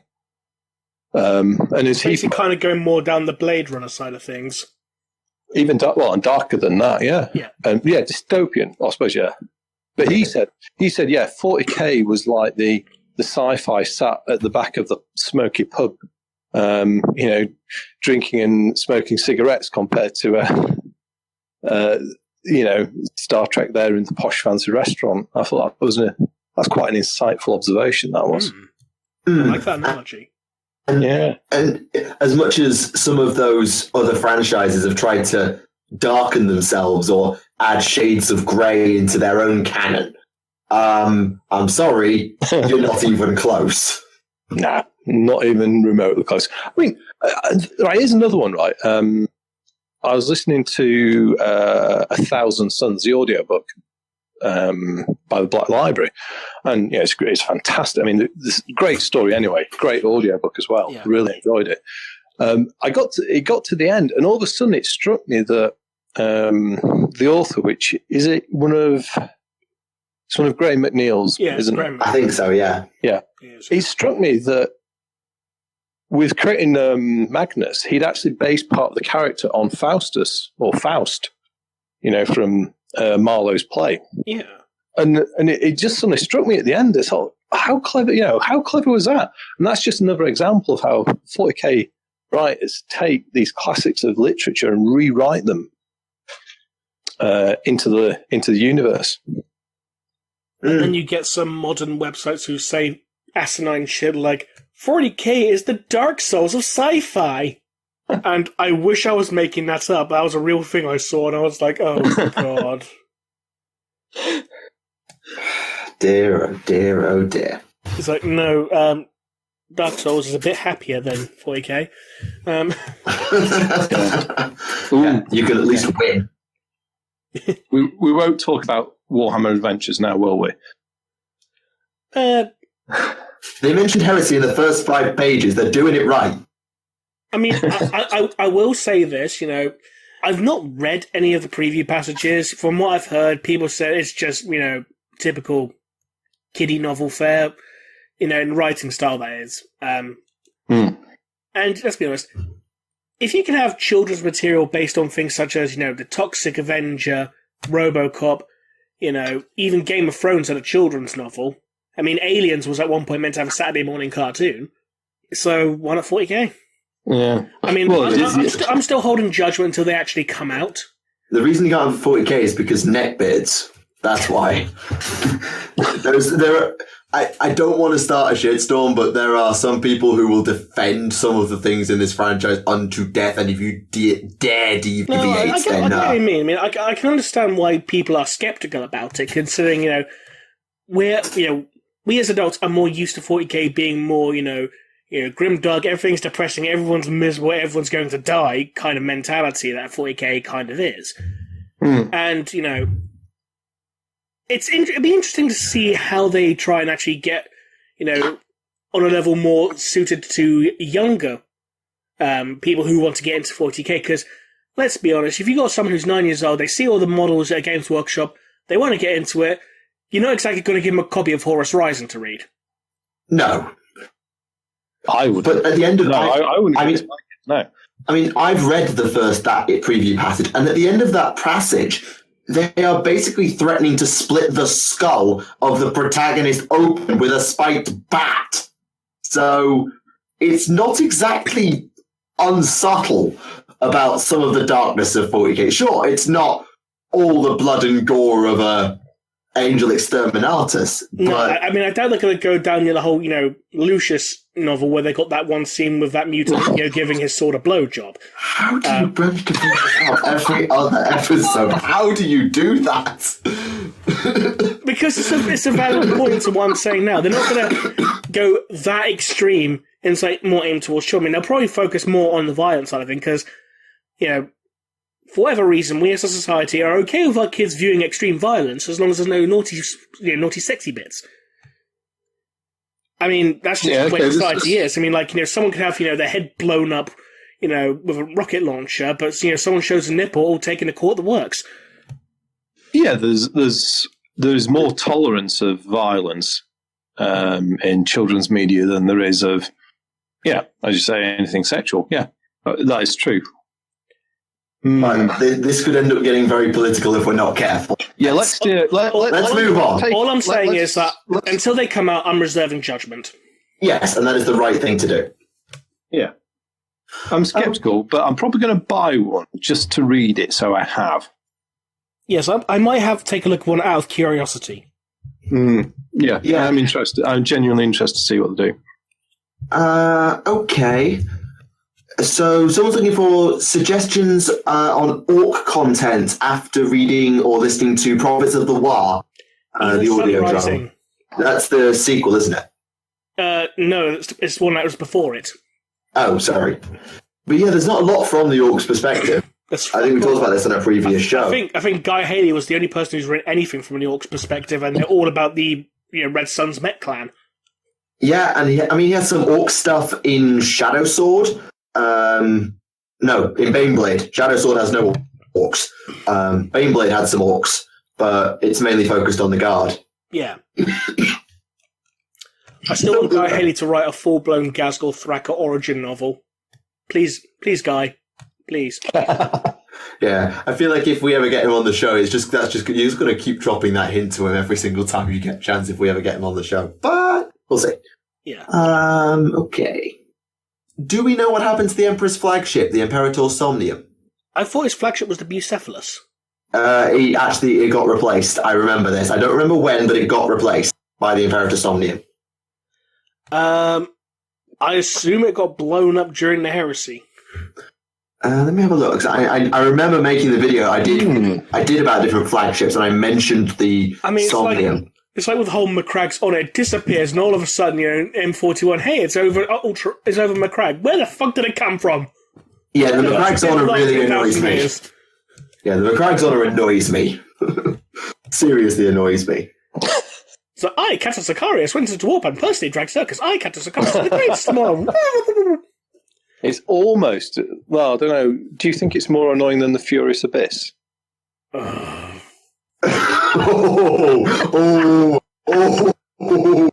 He's not happy.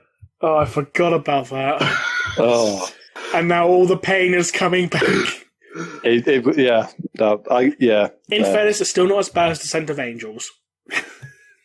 Ooh! No, I hate Descent of Angels. It's literally, the only other book in the Heresy series that I would say is worse than Descent of Angels is possibly Damnation of Pythos. I'm not and then listening again, to that. you literally have no reason to read Damnation of Pythos unless you want the prequel to Pandorax. I think one of the books I found quite slow was The Plagues of Orath. I found that one quite slow. It was a decent book, but it was slow to get going. I mean, I still remember when I was trying to read through Damnos, and that was such a painful book to get through. It's like, oh, I need to read this to read about a certain thing about Necrons, because there's like a Necron Flayer Lord in it. It's like, this book is so boring. And also and particularly the Return to Damnos does some utter bullshit. Yeah, I didn't even bother reading that one. I was like, fuck that. Yeah. So I, Catus Sicarius, just happened to be carrying a vortex grenade that my old Death Watch colleague happens to give me, and I'm going to throw this at Catan perfectly, and it's going to die, and we're all going to win. Yay! See, this is the reason why the only Ultramarine character that most people like in current 40k is Uriel Ventress. Sicarius isn't that bad. He was born in Damnos. Don't forget Captain Titus. Captain Titus is boss. We like Captain Titus. He's dead now as well. Almost certainly. The one good Ultramarine that killed him off. Because the other one, because his squad member was a whiny little bitch. And then the studio went bust. It's like, hey, Captain, I know you just beat the shit of that demon prince and single-handedly saved the world, but you weren't following the tenets of the Codex Astartes, so I called the Inquisition on you. It's like, God damn you! It was more the warp resistance than the Codex, but you're right. Yeah, but he still said, the Codex Astartes doesn't support this action. It's like, fuck the Codex, bitch. Hashtag Titus lives. That's what I say. Yeah. Oh, did you see all the petition stuff about getting a Space Marine sequel that was going around a week or two ago? Yeah, I had one guy comment about... didn't he? I had the same guy make the same comment on about 12 of my videos, and I was like, for fuck's sake, yes, you've mentioned it. Stop spamming my comment section. Yes, we read our comments, people. Yeah. Chapter Master Valtrak was doing a lot on Twitter about that. Directing a load of stuff at the IP owner. Yeah. It was relevant, and then Rectamon said, we're not going to bother. And to be honest, after what I did to Dawn of War 3, do you really want to go into Space Marine 2? Considering that Dawn of War 3 was a dumpster fire. But then Soulstorm in the Eyes of Some was a dumpster fire. But so say that again, sorry? Was it Soulstorm that in the Eyes of Some was not a dumpster fire? Or no, Soulstorm was a different company making that. Oh yeah, it was. They handed it off. Different studio, yeah. So yeah, sorry, got a free pass. Yeah, ignore me. So what happened to the Emperor's flagship again? We don't bloody know. I'm going to say it got blown up. I mean, I went and looked it up, and it's never seen combat. Yeah, that we know of. I'm going to say it got blown up during the Lunar War or something. You would imagine it may well do, wouldn't you? The Siege of Terror somewhere. Yeah. We'll ignore the fact that it probably could have taken half of the Chaos Fleet with a bit of help, because the Phalanx was there as well. They could have probably taken the Chaos Fleet between them, but we'll not talk about that. No, we don't know. Well, it's not there during the War of the Beast, because otherwise they would have brought that, against the Orc Moon that went into Terra's orbit. Yeah, they would. You're right. I'm guessing, so it obviously got destroyed prior to M32. Or it got retired because they couldn't bloody maintain it anymore. But then again, something that belongs to the Emperor. They was like, no, you have to make sure it's prim and proper because it's the Emperor's. The Emperor, yeah. Just in case he wakes up. Exactly. The Emperor might want to, go for a drive, go down the shops or something, Go down the shops in an oversized Gloriana. As you do, go make an entrance, Yeah. Just walking into, the corner shop on Pluto's saying, like, I want my copy of Razzle. Or something. I'm too young for that. Next question. Okay. I'm going to indulge my AOS-ness while you recover. I'm interested in Age of Sigmar, but intensely disliked the end times, especially the treatment of the elves. I kind of don't disagree. So how much does the end times stain AOS, since it's kind of a continuation? It doesn't. I don't think the end times ever comes up that I can think of in AOS lore. The world that was died, and some characters got carried over from it, but that's it. That's literally it. I don't know regarding Tyrion and Teclis, because we haven't had them fleshed out yet, but Nagash has never mentioned it. Sigmar's never mentioned it. I don't remember Archaon mentioning it. Didn't the Slam mention it, though?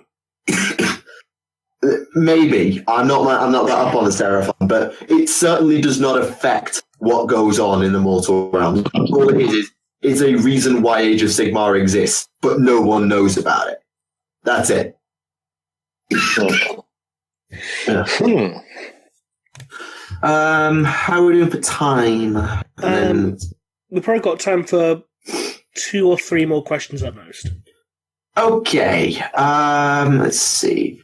Why don't the Dari create their own city in the Webway? They did. It's called Comara.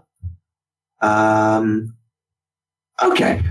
About the rubric affecting modern Thousand Suns that you taught. Since the warp is full of symbolism, so, for example, if the Blood Ravens were descended from the Thousand Suns, that means they rejected Magnus and their old legion, changed their name, their armor, their symbols, etc. So is it plausible for the rubric that they don't count anymore? They symbolically cut all ties, thus they can be safe from it, depending on wording? Well, officially, considering that, Games Workshop and Blacklight have come out and said that the Blood Ravens are not Thousand Sun descendants, and apparently told people to shut the fuck up about it. Not in those words, I'm paraphrasing here, mind. Yes, but I mean, I've got to admit, the idea of the let's say Blood Ravens being essentially Thousand Suns, it is a bit of a tenuous one when you actually think about the flesh change and the general vulnerability of them. Chapters have been tied to legions for less. I think the most obvious link between a traitor legion and a loyalist chapter has probably been the Death Eagles, considering that one of the Horus Heresy books said, oh yeah, there's a chapter of the Emperor's Children called the Death Eagles. It's like, I wonder where they can be descended from. Well, everyone assumes the Gokaradons are Night Lord successors. Apparently, well, I've not actually read the new book yet, but apparently Outer Dark actually outright confirms they're Raven Guard. Oh, right. Yes, but before that came out, it was a very common assumption that they were Night Lords. But I did a Gokaradons video, and there's not a lot of evidence that ties the two together. Not really. There's bits, but less than the Blood Ravens had. I wouldn't say there's actually links to the gene seed. It's like, Night Lords, naturally their gene seed, pale skin, dark eyes. Gokaradons, the grey skin, dark eyes. That's a kind of a link there. Because they were originally Psychers. Huh? Psychers in the Blood Ravens gene seed. Yeah. And there's also that, one scene, in A Thousand Suns, I see them, the lost sons, and a raven of blood. Which was pretty much Grant Menil saying, they're Thousand Suns, honest, the Blood Ravens, and then someone said, stop it right now, Graham. Pretty much. That was pretty much it. Yeah, it's a bit, yeah. What about the Silver Skulls and the Iron Warriors? They were confirmed as... Apparently, Sarah Corkor has confirmed they are Ultramarines. Yes, since it's well, I can only quote Lex Khan, I don't have the book. But since the return of Guilliman, he's reconciled them and said, yeah, you're Ultramarines. That's actually wrong. This comes wrong in that, because I actually looked in the book. It lists them as an Ultramarine successor, but still states that the true nature of their founding is unknown. So when Lexicon says, like, oh, it confirms that they're sons of Guilliman, it actually doesn't. It's basically misinterpreted, basically, by saying all these chapters are the scions of Guilliman, but that's not actually Guilliman confirming it. It's just a broad term of phrase. Okay, maybe it doesn't say that Guilliman said you are, but they have been confirmed as. Not confirmed, they're just listed as. Not confirmed, they're just listed as. Because, again, it still says in the Silver Skulls entry there that the full details and about records about them are unknown and a mystery, blah, blah, blah, blah. Yeah, but Sarah Corkwell, who does the Silver Skull stories and the Silver Skull novels, she has gone on record apparently and actually said that they are, in fact, Ultramarines. Yeah, apparently they've always believed they were, but to be fair, there's no, aside from iconography and colour, there's no link between them and the Iron Warriors that I could do. They're both siege specialists. Mm-hmm. Are they? The Silver Skulls novel Portents actually lists them as being siege specialists. So there's that as well. And it also confirms they're a second founding chapter, so they could have been founded. Yeah, I mean, I don't quite know what the Iron Warrior are equivalent to a prognostic, but... I mean, I did a whole video on it, so you can just watch that and put my links there. So. Fair point. Okay. But I think, in fairness, I think a lot of authors are basically told by Games Workshop, you cannot say this Loyalist chapter is outright descended from a traitor. You can drop some hints, but you can't say it outright. Unless they're the Death Eagles, that's fine. Yeah. Okay, so that's okay, right. Yeah, it's okay because Alan Bligh right there, and Alan Bligh is God, so he's obviously, rest in peace. That's about adding new lore. We're not very good at that, as you might have noticed. Well, Remleiz, I'm not. All you need is Malice. There you go. That's what you need to do. There's a question here saying, why haven't you lobbied for Labyrinth sequel yet, considering that Malice is like the Chekhov's gun of foreshadowing or something? I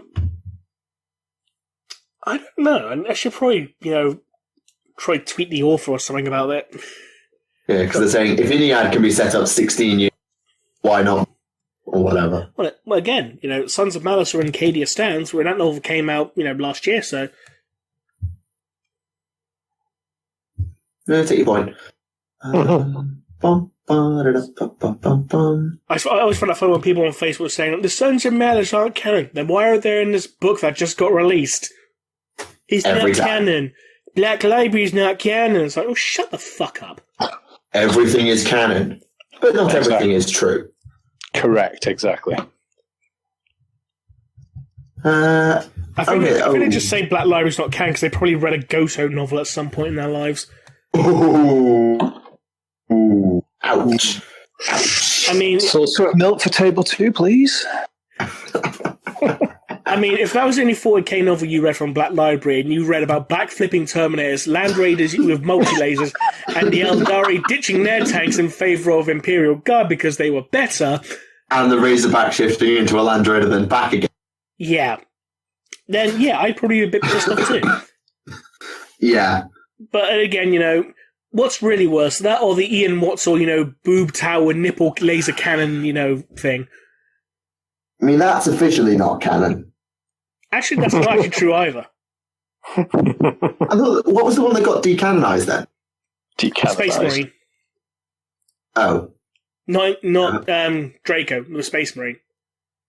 Space Marine the novel Space Marine actually says on its page on Black Library's website, it's like, don't try and fit this into the current 40k timeline.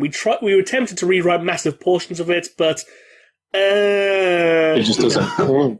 Wow. If Venator said this is not canon, then yeah, considering that had Space Marines piloting Titans, Rokor Dawn skeleton encased in amber, Zinch worshipping squats, and them going through the arse of a Tyranid hive ship. They really did. They must have been smoking something that weekend when they wrote that. Yeah. I mean, it was the late 80s. So they probably were. Yeah. Yeah. Well, late 80s, everyone was on cocaine. Yeah, that, and I think LSD was still fairly available at that stage, yeah. Down, down, down, down, down, down, down. I've heard. I'm not speaking for next week. Yeah, I think just for the sake of time, I'll call it there. That's a nice point. That's a nice note to go out on, isn't it? Yeah. Is there any further remarks? Any quick topics or rants or things that want to be brought up before we wrap up? No. Well, I did want to just say the heresy isn't dead. Well, No. We haven't started the Siege of Terror series yet. Yeah, that's true. Yeah, that's going to be big, isn't it? Yeah, I wonder how that's many books that's going to be as well. Did they say how many books it was going to be? no. I think they It's did another say 53 books. they did say it will be. Yeah, that'll be all right. They did say it's not going to be as long as the heresy novels, but they did say it's going to be a decent series. So I don't know. I mean, how many is the War of the Beast? 12? 12 for War of the Beast, yeah. So I reckon it's going to be at least that. Yeah, I was going to say I'd like it to be like 19, but then not every legion's there because that wouldn't make sense. Because they're 18 plus Emperor. oh, 20, you got to have 20 for, Alanius Pius.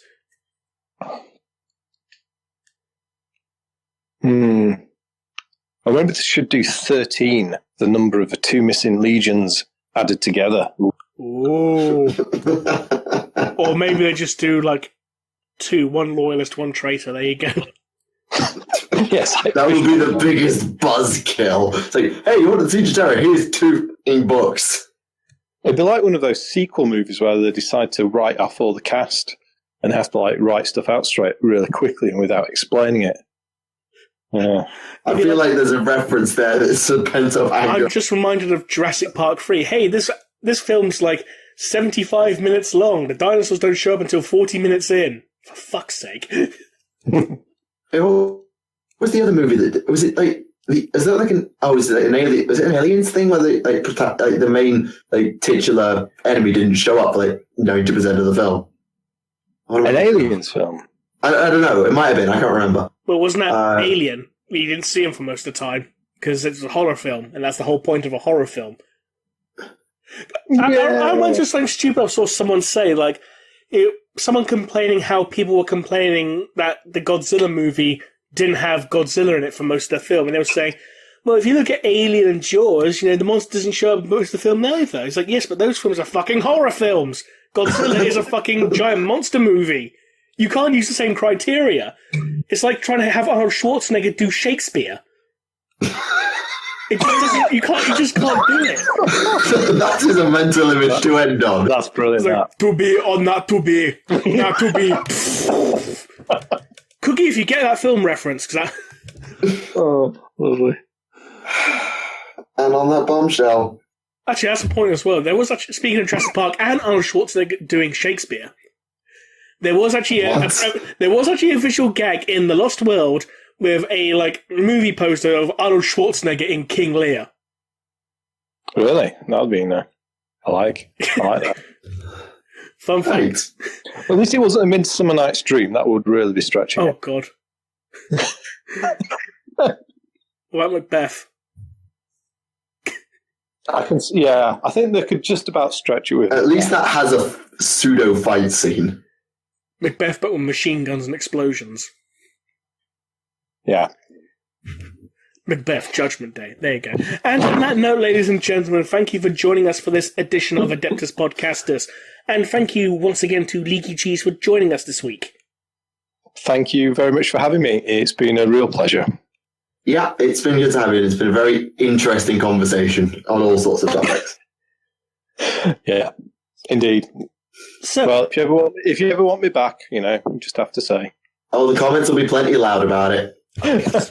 Don't let him back on. Don't let him on. Oh no! For what you two did to me earlier, they'll be hammering to have you back. Just wait till we get to episode 100 where we have everyone in a massive Ian Watson appreciation call 2.0. There we go. There's another head desk. Nice. Just end the episode. Is that a good score? End my suffering now. So, until next time, this has been Remleiz from 40k Theories. This has been Tactica Imperialis. And some Leakycheese as well. Thanks. And on the behalf of Michael Sink, he also says goodbye and thank you very much, everyone. We'll see you again next time. Bye-bye. See ya.